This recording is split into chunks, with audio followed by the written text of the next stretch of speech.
Oye, mira, what if I was to tell you that I solved the AI bias problem once and for all, but not in the way that Western institutions consider a solution? If you want to know how, stick around.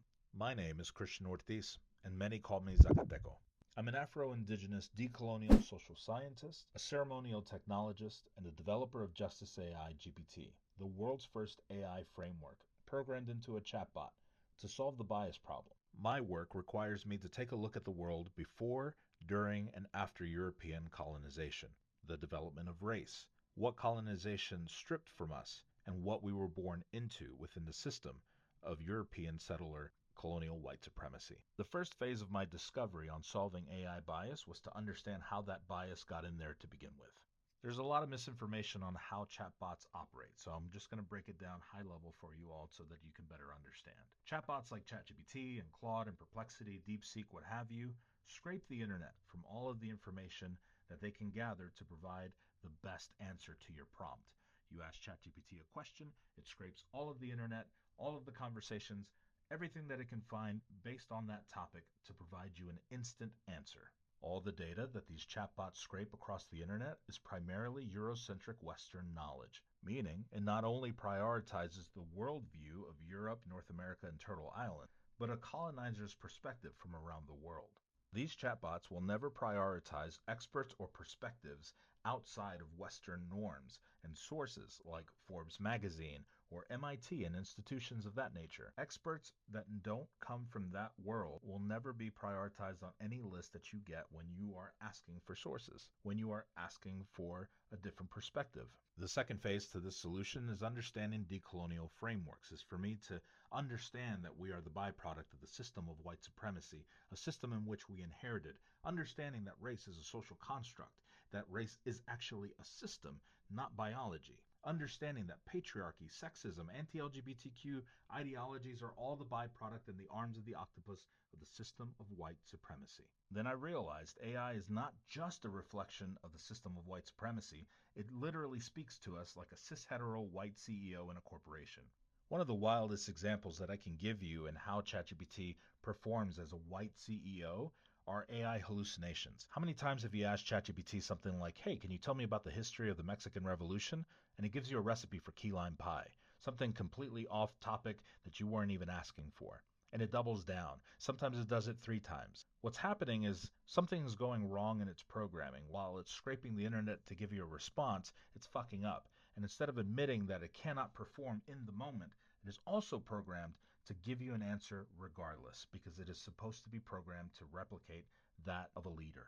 For all of you who have been in a boardroom with your CEO present and they ask him a question and he has no idea what the hell to say or what to answer, and he answers anyway because he should have an answer, this behavior has a name, especially for leadership within corporations, and that's called executive bluffing.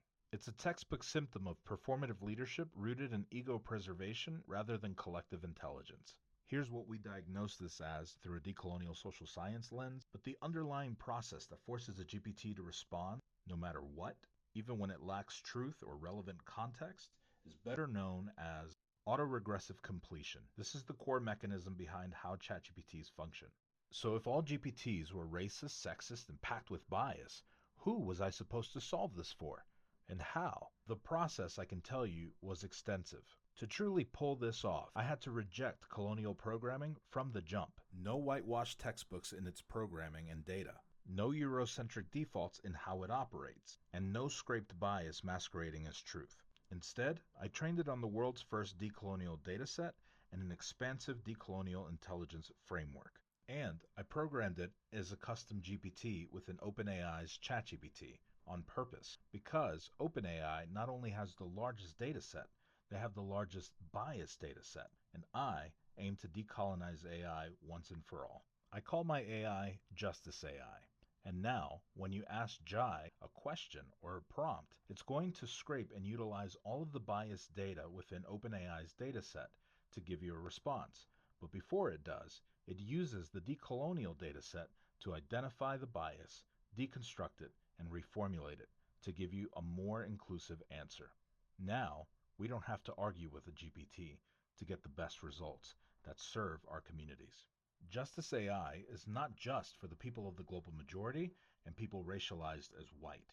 Jai was developed to help every single one of us who are the byproduct of the system of white supremacy to deconstruct from our biases in real time, to amplify our brilliance with how we show up at the workplace or at home. Before I go, consider this. For the first time ever in our lifetime, we now have a tool that provides enough language and helps amplify our brilliance in how to have these crucial conversations about race and systemic injustice. To me, this work matters the most. Think about how it can amplify your work in social impact spaces, in HR, as a CEO, or someone who just deals with the general public altogether. I would be extremely humbled to have you subscribe to Justice AI today at justiceaigpt.ca.